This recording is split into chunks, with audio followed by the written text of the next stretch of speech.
Bonjour à tous, aujourd'hui j'ai la joie d'accueillir Romain pour venir nous parler de l'investissement responsable au sein d'Yomoni. Bonjour Romain, est-ce que déjà tu peux nous donner une définition de ce que c'est que la gestion responsable, l'investissement responsable s'il te plaît? Alors l'investissement socialement responsable est le fait de prendre en compte des critères extra-financiers, en plus des critères financiers classiques, dans la sélection de ces investissements. Donc les critères extra-financiers sont communément appelés critères ESG, E pour environnement, S pour social et G pour gouvernance. D'accord. Et concrètement, si on prend le E par exemple, qu'est-ce que ça signifie exactement le côté E dans l'investissement responsable? Alors les critères environnementaux vont nous permettre de mesurer l'impact de l'activité d'une entreprise sur la nature. Donc par exemple, ce qu'on va regarder en priorité, c'est est-ce que l'entreprise essaie de diminuer, de minimiser ses émissions de CO2 et comment elle fait pour minimiser justement ces émissions de CO2. D'autres critères peuvent être regardés, mais on va vraiment se focaliser sur cela.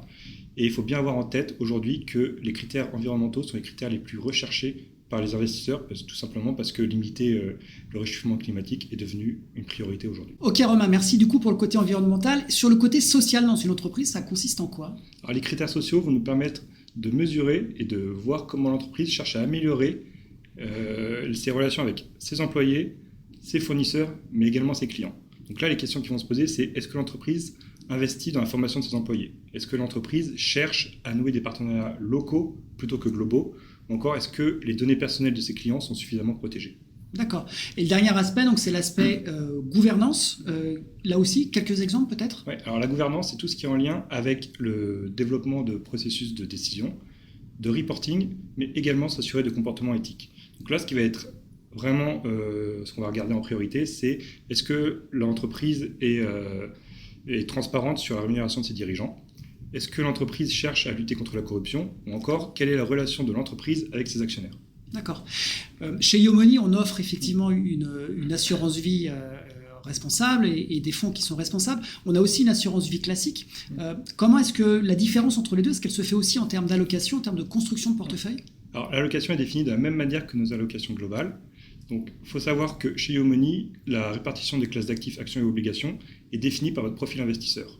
Ensuite, nous investissons dans les actions. Pour les actions, nous investissons dans les entreprises dans le monde entier. Et pour l'obligation, nous investissons uniquement dans les obligations qui sont émises en euros. D'accord. Et chez Yomoni, on utilise beaucoup les ETF, beaucoup la gestion indicielle. C'est vraiment une valeur forte qu'on a et quelque chose en laquelle on croit. Est-ce que ça signifie que les allocations, elles sont statiques? Alors non, les allocations peuvent légèrement être modifiées dans le temps. Et en fait, pourquoi est-ce qu'on cherche à modifier ces allocations? Tout simplement pour prendre en compte le contexte géopolitique et macroéconomique, mais également prendre en compte la prévision de croissance des entreprises.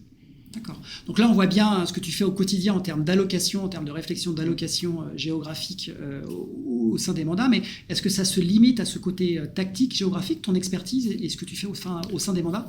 Alors, encore une fois, non, effectivement. Une fois qu'on a déterminé dans les zones géographiques et les secteurs dans lesquels nous souhaitons investir, il nous faut encore trouver les meilleurs ETF qui vont répliquer notre stratégie d'allocation.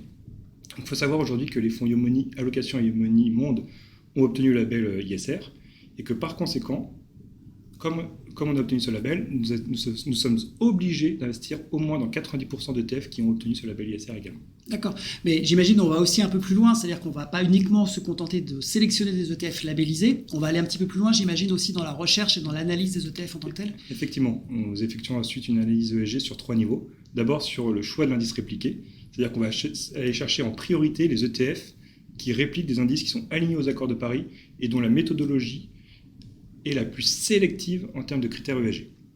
Ensuite, nous effectuons une analyse sur l'ETF en lui-même, ses spécificités, et également sur l'engagement de l'émetteur de l'ETF. Et enfin, on va vérifier que l'ETF exclut bien tous les secteurs dans lesquels nous ne souhaitons pas être investis, qui s'appellent donc le tabac, la pornographie, mais également les entreprises qui tirent leurs revenus du charbon thermique et sable bitumineux. Mais nos exclusions ne s'arrêtent pas là.